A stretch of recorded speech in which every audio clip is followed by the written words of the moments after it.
more than 10 years ago, I go to class to teach a particular evening, gets between the hour of 6 and 8.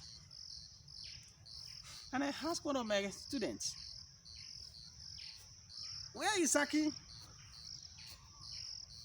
They said it was okay, but it was not in class. The following week, the same time, I asked him, "Where were you last week?" He said, "Oh, I went for a competition. Competition during the school time? Why wouldn't you be in class?" He said, "I swim for the university." Oh, and we got talking. I said, "Right in class. So you can swim?" "Yes." "Do you swim, sir?" "I don't know anything about swimming, even though I learned that that is the best exercise you could engage in."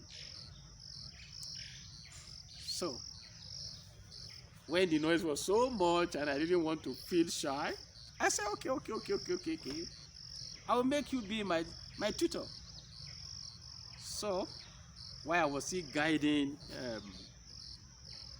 dual relationship as a teacher, I drove down to university swimming pool. And he was already there. And his friend, also in the same class. He trained me. And he said, "Sir, I will swim. You see me swim. And I will come back, give some instruction, and you begin to flap. And we do it together, side by side," of course, which we did. The second time he said, "Okay, I will go ahead of you. You begin to swim behind me." All this training and whatever didn't last 5 minutes. All right. The third time, he said, "This time around, you will go alone." And anxiety set in. Am I not going to drown? Is it the end of everything? Why would Akin say that he will not go with me? The first time side by side, the second time ahead, the third time behind. Now I will go alone and I will come back. All right, no problem. I was scared and I tried. I began going. As soon as I was done, I came out. Of course, Hake was already waiting for me. And his friend also came. He was also a swimmer, a good one. And I looked straight at him. You let me in the swimming pool. Didn't even bother if I died. The man looked at his friend and they began to laugh. Do I look like somebody cracking joke? I mean, we are talking about my life here. And Akin said, "Oga, it is not like that. You noticed you didn't see him at all during the exercise?" I said, "Yes. He was under the water. When you went alone, he was yet under the water. While I stayed back, he was under the water in case anything happened to you. He would rescue you." I didn't know that boy was there. My name is Christian Matthew. I just want to draw your attention to the evil of anxiety. Anxiety would lead to fear. And fear could make us perform certain things we wouldn't have imagined. Fear could make us misbehave. Do you know what Jesus said? Nobody can add a cubit to his stature by being anxious. Anxiety is bad. We have enough. Fear not. Do not be anxious and all that. In the Bible, anxiety will make a man to steal because he's thinking that what will happen if I don't have enough. Anxiety will make a man not not to take care of his father or his mother or his children. Anxiety. Anxiety will make a man to hoard what belongs to others. Anxiety will make someone to steal because he has a fear. He's fearing something might happen to him if he does not do that. Jesus said that if you give someone a new thing, he will say, no, all this better, because he's so used to anxiety. Sometimes you ask people, why are you anxious? Why do you do what you are doing? Jesus gave a parable of that man who had legitimate business, good farm, and he was able to gather everything. He put in the storehouse. And now said to himself, now, my soul, begin to enjoy yourself. Now you have labored. It is time to enjoy. And Jesus said, and God told him, did you hear the fool? Today, your soul will be required of you.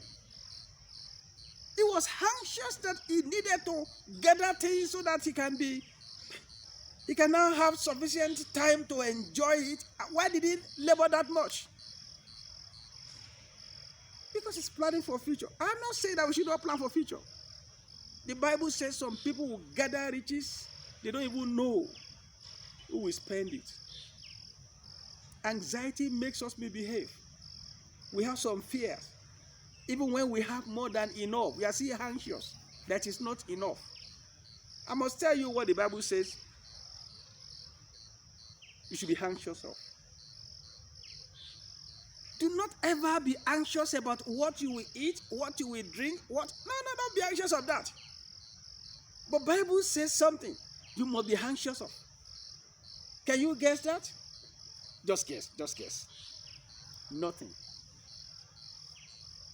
Jesus said in so many parables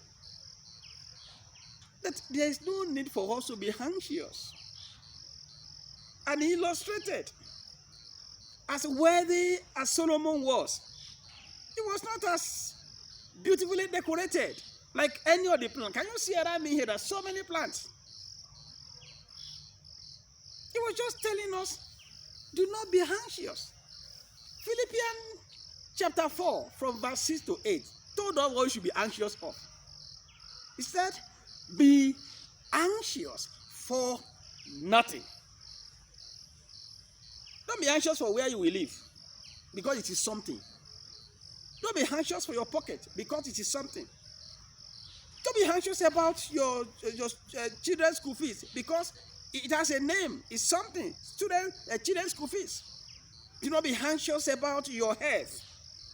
The doctor told you that you have 10 days to die, and you are worried, and you are filled with anxiety. You see, it's so simple. The doctor that told you that you have certain days to die, is he the one that created you? No. And it was very correct. Whatever he did was very correct. And don't be anxious. Do you know how I handle that? I will tell such people, hey, don't be worried. Be calm. The doctor said 10 days, don't worry. Can you tell the machine, the equipment he used? He said yes. Who has it again?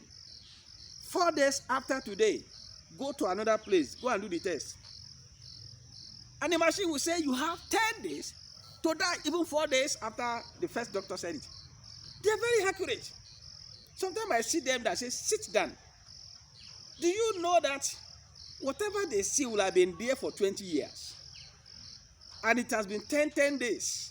They don't show you 10 days you are going to die, and now you begin to make so much of noise around.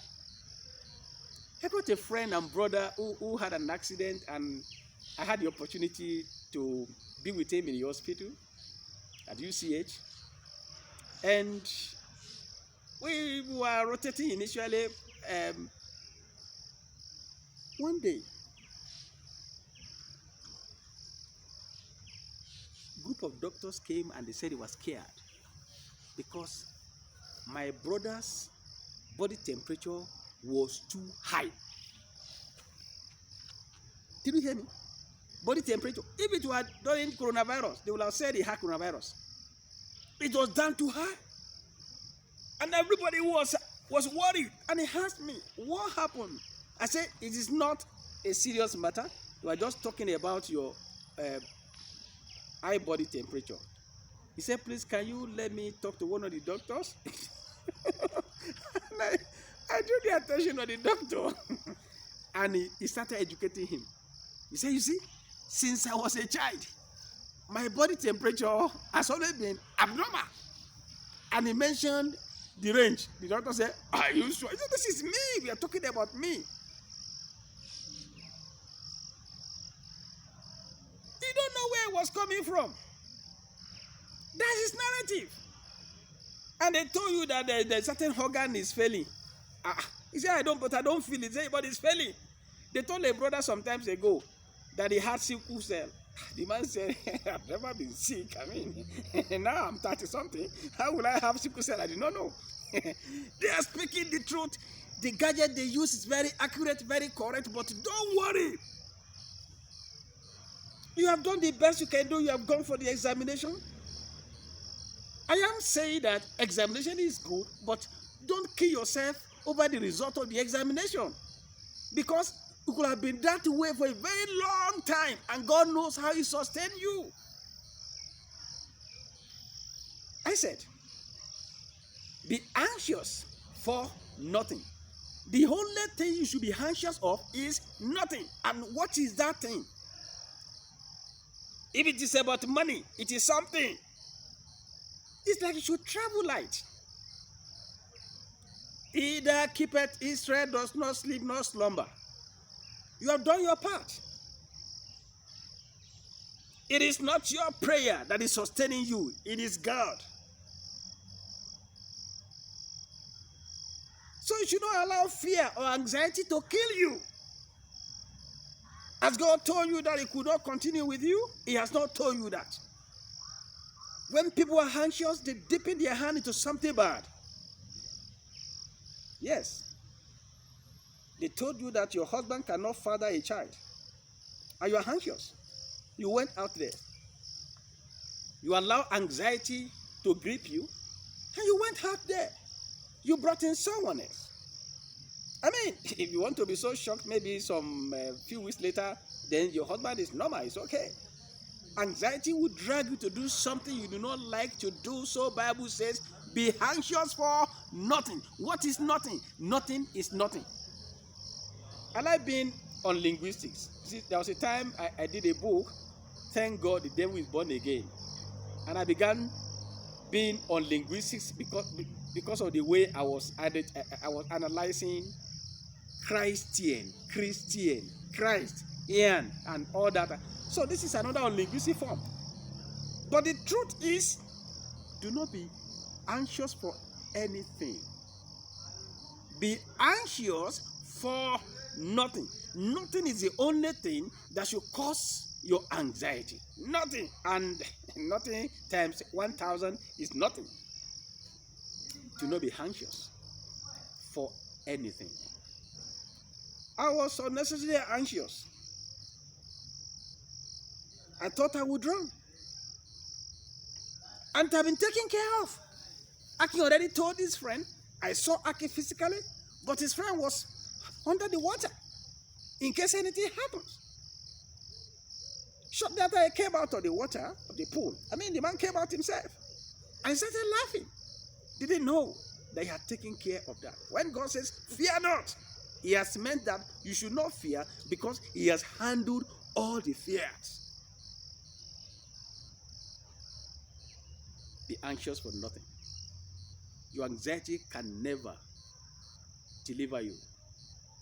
Therefore, if anxiety drags you to hoard goods, if anxiety drags you to or force you to start misbehaving in one way or the other, stealing public money, anxiety, please, you cannot add a single length to your height. by being anxious. And Bible says, what do we have that we are not giving now? If we are giving, then why are we boastful? We have enough that can circulate the entire family, the entire society. But anxiety will make somebody to feel that it's not sufficient. Who told you? Why are you anxious? Be anxious for nothing. Nothing is the only thing that you should be anxious of. Invariably, I'm saying that do not be anxious for what you will eat, what you will wear. Because if you are anxious, it's like you are telling yourself that you want to have high blood pressure. Unfortunately, many people that are hard, that we think are so rich, so wealthy, they don't enjoy their health because of anxiety. Fear not. God will say, I am with you. Jesus also said, I'm with you. To the end of the earth. Fear not. If God asks you not to fear, must you fear? He's the one that declares the end from the beginning. He told Jeremiah, don't fear. Don't fear them. If you fear them, if you keep fearing them, I will become a dread, a fear myself to you. Fear not.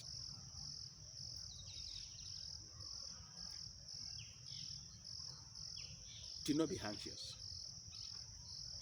I gave the illustration of Akin, my student, because he had discussed with his friend when I didn't know anything about their rescue mission. Fear not. Fear not. In case you want some resource, faith-based resource, either as audiobook, digital, or ebook, you can simply get to our website and order. Our website is secure. It's secure, and we use Paystack as well. Paystack is also secure. So you are having double security to source online. Use your card. The website is www.christianmatthewbooks.org. You can read books like V.B. Gosmore. You can read so many controversial books like, did God really say born again ladies shall not wear trousers? Like, thank God the devil is born again. To whom should I say yes? Delusion of choice. How much knowledge of your spouse do you have? Never take your spouse for granted. Many books. How to save your marriage. How to win your husband. 3 flaming arrows of married killers. We have books. We have audio books. Time and chance in marriage. 8 of these books have audio. You can have access to all this. Today, do not be anxious. Nobody could add a cubit to his stature by being anxious. Nobody is talking to you as a young, a mature lady. Nobody is talking to you. Do not be anxious. Don't lower your standard. Don't fret yourself. The right person will come. The right person will come. I mean, you have had certificate and nothing happens. You want to use your certificate? The right time will come. Don't let anybody deceive you. Time and chance come upon them all. The Bible says, until the word of the Lord try Joseph. Maybe the Lord just try you now. You are brilliant. You are beautiful. You are handsome. You are good. And you know within yourself that you are very good. Maybe your promotion delays. Do not be anxious. God is always there. The present help in times of need. He will reach out to you. Do not be anxious. Let me tell you this. I know many of us cook. when we are cooking something like beans, it may take some 1 hour to cook. You cover your pot adequately. Within 45 minutes, it's edible. Your friend opens his pot every 5 minutes. His beans might not be ready in 1 hour. You know why? Because it is the heat that cook. That heat, the heat there. If the pressure is there, you conserve the heat, it will cook on time. That is what anxiety causes. Anxiety will only delay, will only cause problem for you. And you say, this thing is not cooking. What is happening? If you are a farmer and you are anxious, if you sow the seed of a maize and every day you come to check it whether it has grown, what will happen to it? You're going to waste that seed. But somebody who left is there. In 4 days, it will have germinated. I don't know whether you got what I'm saying. Somebody check it. I don't know what is happening with my child. I don't know what is happening with my father. I don't know what is happening with my... You cannot add a cubit to your stature. Why don't you commit everything to God? God sees you. God sees everybody. The second lesson I want to bring out from Akin's story is that while I alleged that boy that he didn't help me in case I made a mistake, I didn't know that he was actually helping me. I didn't. But Akin stood by me. So it was only Akin I was appreciating. Whereas that person is under the water, watching over me seriously. And I didn't know. That lesson is that don't say because somebody is not somewhere physically that that person is not helping you. Don't be like Laban. Laban felt that David will have come to him and say, now I am here watching over your animals. No, but the presence of David alone prevented thieves and robbers from robbing Laban. But he was thinking that there are people that pray for you somewhere, and they are none of your the pastors you pay to pray for you. There are people, they are your neighbors. You don't even greet them, they don't greet you, but they are your security. Just like Akin's friend was under the water watching over me and I didn't know. Presence alone. Please, let us change our orientation about who helps us and who is not helping us. Don't let anybody deceive you that somebody is not helping you, whereas that person might be helping you. Don't be anxious. That boy was not helping me. I will deal with him. No, don't waste your time. Otherwise, that person that is actually helping you, that is sustaining you, you might wound, you might kill, you might frustrate. And by the time you have done that, you now discover that you are just outside. You are not protected any longer. Don't be anxious. Those are the two lessons I want to bring out about this. First, be anxious for nothing. Second, do not concentrate or do not make a mistake to say that it is only people you see that are saying, yeah, we are praying for you, we are helping you, we are here. Oftentimes, they are not doing anything. The people that are watching over your farm, they are the people you might see on the road, you might not even pick in your car. But they are the ones. Some people have fought on your behalf, and they never told you. We are fighting on your behalf. No. Somebody can tell you, somebody is not doing anything. They say, we are the ones watching over your farms here. He's not doing anything. The real person who helps you, who does that, you don't even take notice of. And that person will not begin to make noise about. That is the second lesson I learned. That boy was under the water watching over me. So oftentimes, God keeps you, and you don't bother about God. You don't thank him, you don't appreciate him. You think it is the wristwatch or the clock that woke you up in the morning. Lay a corpse on the bed and put alarm to the highest point.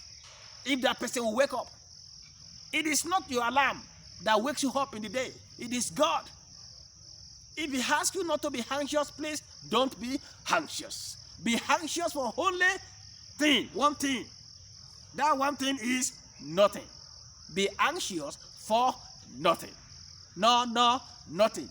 It's like in all things, please put your trust in the Lord and believe that he can take care of you. Then things will go better. Better, I say. God bless you. I say God bless you. And read good.